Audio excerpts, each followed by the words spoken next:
topping our news, blight update, 2 buildings down and many more to go. We'll bring you the latest on the township's blight initiative and the plans for the vacant building that are next on the list. Charlie? Well, school is back and class sizes are still a talking point. Coming up, how classrooms are looking here at Utica Community Schools. And sidewalk repairs. Township officials hope all sidewalks in Shelby will be repaved in the next few years. We'll tell you all about the program already underway that will keep everyone from walkers to joggers safe. All of this plus much more on this edition of Shelby This Week.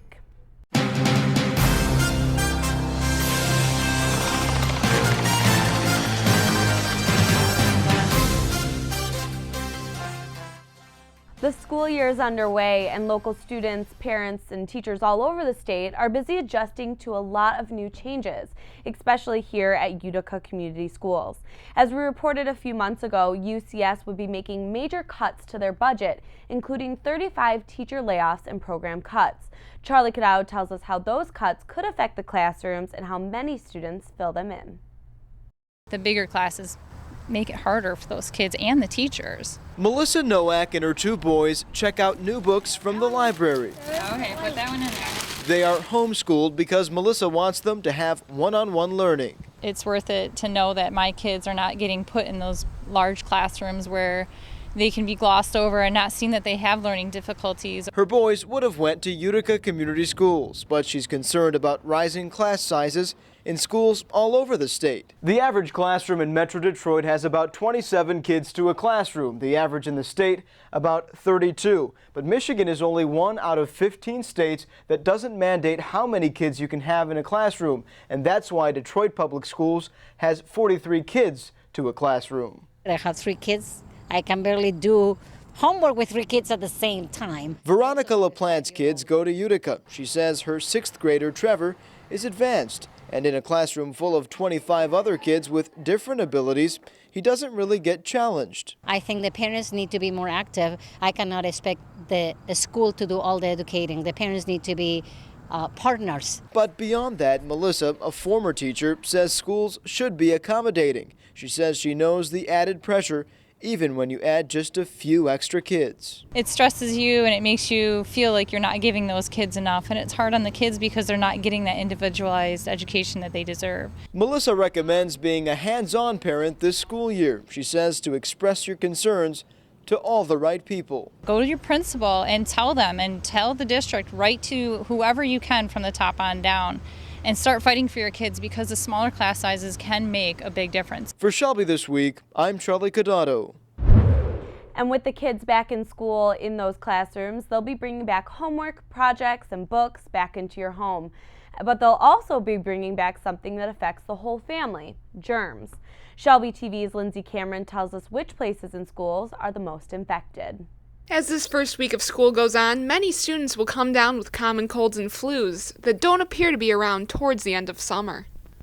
Dr. Paul Chaddick of Beaumont Hospital in Royal Oak says that it has more to do with who the kids are around rather than what time of year it is. Primarily it's mixing large groups of people that haven't come into contact with each other for a while or ever before, and so you're going to have lots of people carrying different sorts of germs that they haven't been exposed to before, and that kind of contact is what leads to people getting colds. Joanne Augusta, a teacher for over 12 years, knows just how easy it is for children to pick up germs throughout their day. They're still little, and you'd think they'd know their manners and whatnot, but sometimes they forget. I catch kids picking their nose very, very often. I catch kids putting their hands in their mouth when they've touched very random things in the classroom, or biting their nails, which is a little more common, but they still don't understand that underneath your nails is very, very germy. Parents obviously can't fully protect their children from picking up germs at school. They can, however, take precautions. Biggest vectors of bacteria and viruses in schools are going to be people themselves. So if you're sick already, don't go to school if you can stay home. Once you're there, I think it's kind of common sense in what you learned when you were growing up. So it's cough hygiene, like coughing into the crook of your arm and washing your hands and not trying to cough on people or sneeze on people, that kind of thing. Although hand sanitizer isn't the best option, it certainly can be helpful in killing bacteria that is collected by children throughout the day. For Shelby This Week, Lindsay Cameron. Shelby Township's Blight Initiative is moving on to more sites after the vacant Big Boy was demolished. Next on the list is this old house on Van Dyke in between 23 and 24 Mile roads, which was used for car storage and repair, but has been vacant and blighted for years. And here's what the site looks like now. The demolition of the building and the cleanup of the debris happened within 24 hours. Now the Planning and Zoning Department is meeting with a team who's proposing a senior family housing and a care center to go in that spot. Next up on the Blight Initiative's agenda is the vacant Scott G. Party Store, located on the northeast corner of Van Dyke and 22 Mile Road. Plans for this site are close to being finished. And take a look, the Planning and Zoning Department also told Shelby TV they're still working on other sites as well. Those include a building on Auburn Road just east of Ryan, and moving over to Van Dyke, north of 21 Mile Road. These two buildings are on the list as well. As always, we'll keep you updated on the Blight Initiative as it develops. The sidewalks in the township are getting a major facelift thanks to the Sidewalk Maintenance program. This is the third year the sidewalk defects are getting some much-needed attention. The program allows residents to use the township's contractor Philo Award to get work on the sidewalks in front of their homes. Some sidewalks will be taken care of by the township, while others will need to be taken care of by the resident. They receive a notification letter giving them the option of hiring CON or their own contractor. Township officials say they hope to have every sidewalk repaired in the next couple of years. We reached out to Philo Award, who is doing the repairs, but they didn't want to comment on the progress. The township wants to reiterate, if you do have any questions or concerns about the sidewalk maintenance program, call the number below. The Shelby Township Lions Club is donating to a local family who lost their father. Last month, 53-year-old Kevin Ketchum, a father of three, jumped into Lake Michigan to save his two sons who were struggling to swim. He died at the hospital after being pulled from the water. The boys' grandparents are now taking care of the kids. And to help in this time of need, the Lions Club's Hardship Committee donated $5,000 for the funeral and other expenses for the family. And the race for Michigan's 30th district is heating up as one of the candidates files a residency complaint with the county. Charlie Cadado has more on this week's Political Corner. Kelly, it's one of the most competitive state districts in Michigan. The race for State House in District 30 is getting messy, but before we get to that, here's the background. We're talking about two well-known Macomb County names, Farrington versus Noddy. You'll remember incumbent state rep Jeff Farrington is term limited, so his wife Diana Farrington threw her name into the race. She won the primary and is now being challenged by Democrat Michael Noddy. He's the son of the late Sterling Heights Mayor Richard Noddy. And just this week, Farrington hit Noddy with a residency complaint. She claims he did not move into the district soon enough to qualify for the ballot. After the primary, just a team, and we found some stuff that he has not been in the district in 30 days. And according to law, as a candidate, you have to be a resident within the district for 30 days. And we have proof that he has not been. Well, the judge through the Michigan Court of Claims dismissed the complaint, but Farrington says she's now filed again through the county. We'll keep you updated on that, but we should note Democrats are really pushing for this district. They are vying for more seats this year, so a Noddy win could go a long way. And by the way, we did leave a message with the Noddy campaign, but we did not hear back before press time. Kelly, back to you. Next on Shelby this week, get your grocery shopping done with the touch of your finger. We'll tell you all about a new service that will deliver your list of items, and it's coming to a store near you. And it's time to start thinking about buying that sailboat you always wanted. The annual Metro Boat Show is coming to a lake near you, and we've got the details.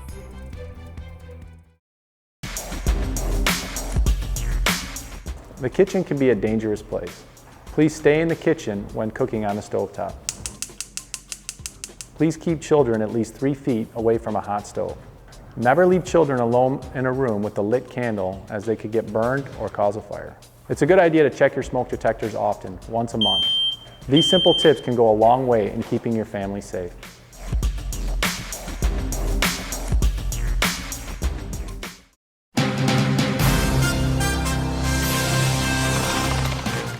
Welcome back. Grab your stretchy pants because we've got another Grub Crawl announcement. And this time it's along the Van Dyke corridor. It's on Wednesday, September 21st from 5:30 to 9 p.m. The Grub Crawl goes from Andiamo, Applebee's, Fuddruckers, Jamboozies, and Loon River Cafe, and of course, Home Depot is getting in on the fun with their infamous Home Depot hot dogs. It's just $30 to participate, and you can register with the Sterling Heights Regional Chamber of Commerce at shrcc.com. Grocery shopping just got a whole lot easier now that all you have to do is press a button. Meijer is teaming up with the app Shipped Inc. to deliver groceries to your doorstep 7 days a week and 24 hours a day. The service will launch on September 15th and will be available to all residents all over Metro Detroit, and yes, right here in Shelby Township as well. All you have to do is shop the 55,000 items available on the Shipped app or Meijer website, and a Shipped shopper will gather your items and deliver them within an hour. The service is membership-based, which will cost $99 a year or $14 a month. And the delivery is free on orders $35 a month or over. Otherwise, delivery is $7. Everything is charged to your membership account. And for those of you hoping to be out on the water in your own boat by this time next summer, the Metro Boat Show is coming. The show is expanding this year, so marine and outdoor recreation businesses will fill the areas around and on Lake St. Clair for an in-water and on-land show. There will be new and used boats of all types, including sailboats, pontoons, ski boats, and yes, even yachts. The Metro Boat Show will be at the Metro Park in Harrison Township from September 15th to the 18th. For more information, head over to our Shelby TV Facebook page. For more than 50 years, Rochester's Municipal Park has been transformed into one of the top art fairs, and this weekend, Arts and Apples is back. The festival will have more than 290 art exhibits from across the country. There will be plenty of food vendors and live entertainment. Festival officials are excited to get the 3-day event going. It's just going to be super fun. You know, on average, we see about 200,000 people that come throughout the weekend. You'll just see some incredible artwork, listen to some wonderful music, and snack on some delightful apple treats while you're there. So I think everybody and anybody is welcome to come. Among the activities, there will also be a sidewalk chalk art competition for kids and an apple pie and dessert baking contest. Money from the festival will go to the Paint Creek Center for the Arts, a nonprofit organization. For more details on Arts and Apples, like when it'll be open, head to pccart.org. A local restaurant is doing its part to do more than just prepare good food. Boston's also makes it a point to be a strong part of the community with weekly fundraisers. Last month, Boston celebrated a National Whiskey Sour Day to not only promote its drink specials, but its fundraiser for the Special Olympics. You shake it all up.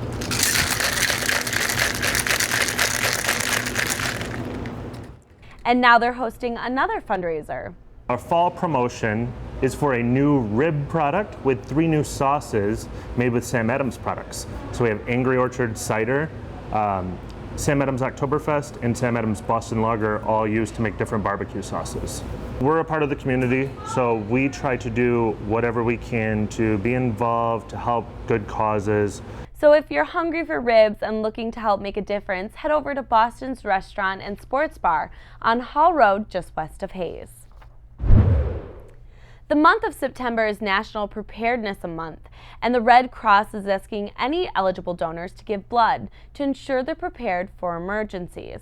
Whether the blood is needed for a chronic condition like sickle cell disease or a routine surgery or a traumatic accident, the blood already on the shelves is what saves lives. So here are some upcoming blood drives near us. The Fernhill Golf Club is hosting a drive in Clinton Township on September 12th, and Walgreens is holding one on the 13th on 23 Mile in Macomb. The Sterling Heights Police Station is also hosting one that same day, so if you're able, your one donation will help save 3 lives. Still ahead on Shelby this week, football highlights. Ike defeats Macomb County's #1 ranked team, but Utica High School loses a tough one. We'll get you those play-by-plays next. And our Shelby TV team has some exciting news to share with you. You'll hear all about it next. I want to eat apples apples and bananas.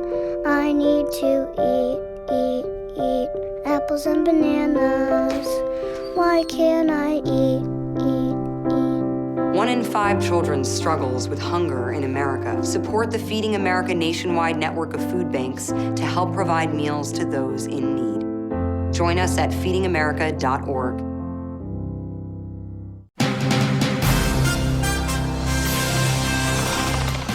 Welcome back. Eisenhower High School took on the Dakota Cougars, who was ranked #1 in Macomb County. We've got the highlights from their big victory. And Shelby TV Sports was also there for Utica's tough loss against Grosse Pointe South. Take a look. In Week 2 action of high school football, the Utica Chieftains hosted the Grosse Pointe South Blue Devils. And out of the gate, the Chieftains were strong. Patrick O'Connor to Slater Lutz, 65 yards for the score. But a penalty on the extra point adds 5. And those 5 mattered. The kick was wide left, but Utica still led 6-0. O'Connor and Lutz do it again, but Lutz is tackled before the end zone. And Utica fails to force it in on 4th down, keeping the score 6-0. O'Connor would later find Dominic Carrera with this leaping catch. That made it 13-0 Utica. But GPS would score a TD off a keeper. And then again run one in, taking the lead back from Utica. But Chieftain tight end Dylan Scott would answer with this touchdown, giving the Chieftains back the lead. And with just under 2 minutes left in the game, the Blue Devils counter with a 58-yard bomb to Michael Breaker, silencing the Chieftain crowd. As the Grosse Pointe South Blue Devils steal one from the Chieftains, 22-19. Big game, Eisenhower taking on Dakota. Last time they beat Dakota was in 2011. Jacob Albright with a misdirection play, and that's their first touchdown. Quarterback draw, Max Whitwer taking it to the house. And Eisenhower was up at the half, 13-0.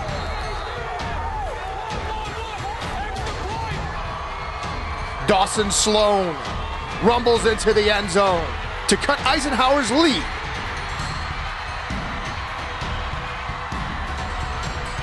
But the nail in the coffin, Max Whitwer to Henry Janeway, brings us to the final score. Eisenhower 26, Dakota 13. We talked to the players all week. We're not going there scared, but we're not going there stiff either. We're going there to have fun on this field. I told them, we're going there to have a party on Dakota's field. It's been a long time since we've won here. It's been longer than 6 years since we've won here. And so we just told them, let's go have a party on that field, just let it all hang out. Most offices do Casual Friday, but the Shelby Township Municipal Building puts a twist on it. In order to wear jeans, a donation of $3 is required. That money then goes to various organizations in our community. During the month of June, $344 was raised for the Motor City chapter of the Women's Marines Association. In July, $315 was raised for the Michigan's Special Olympics. And just this past month, $403 was raised for the organization Four Paws, One Heart, which helps homeless cats and dogs get medical treatment and placement in homes. This month, Jeans Day will benefit the Macomb County Rotating Emergency Shelter Team, which provides homeless and displaced people the opportunity for successful transition into independence. Thank you to all of the township employees who help out great causes by sporting their denim. And before we go, we have some exciting news from the Shelby TV team. This news program, Shelby This Week, has won an award for Best Newscast in the 2016 Philo Festival of Media Arts. The festival recognizes the best in community media programming across the nation, and we won the top 2 spots in our region for these newscasts. The Philo Award is named after Philo T. Farnsworth, a man who played a crucial role in developing the electronic television. Our team would like to thank everyone from residents to business owners to elected officials who have been a part of the Shelby this week over the years. Whether you invited us to your events or we interviewed you, you've helped us win this award. And most importantly, we'd like to thank our viewers, both on TV and online, from Shelby Township and all over Macomb County. We appreciate your loyalty to our program. And that's it for us here at Shelby this week. You can watch us all the time on shelbytv.org. And for updates on everything you've heard about today, head to our Shelby TV Facebook page. We'll leave you now with scenes as Shelby Township goes back to school. Thanks for watching.